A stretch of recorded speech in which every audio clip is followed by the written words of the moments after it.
Hello po, gagawa po tayo ngayon ng Caesar salad. Kailangan po natin is corn, cucumber, bell pepper. Kahit po anong bell pepper na kulay, prepared ko po yung red. Then, yung repolyo po na kulay violet. Tsaka po or lettuce. Then, naglagay din po ako dyan ng konting coriander leaves. Hindi naman po ganun kadami.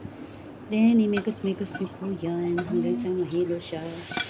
Then, ang gagawin po nating sauce dyan is, naglagay lang po ako dyan ng lab na mga 2 kutsara po yan. Then, naglagay din po ako ng konting coriander leaves, ng lemon, olive oil, naglagay po ako dyan. Tapos, konting asin, paminta. Naglagay din po ako dyan ng konting honey.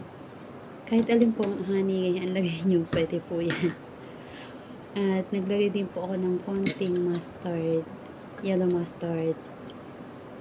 Kunti lang po para hindi po siya masyadong maasim. Then, actually po, naglagay din ako dyan ng konting yogurt para medyo malabnaw po siya. Hindi ko po kasi naisama dyan sa video, pero nilagyan ko po yan ng konting yogurt. Para po mag-ano siya, yung hindi siya sobrang sticky yung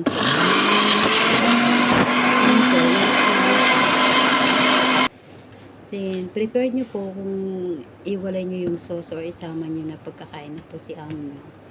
Tapos po, naglagay din lang po ako dyan ng toppings ng chicken na pinirito ko po. Breast chicken. Then, yan po yung finished product. Thank you for watching.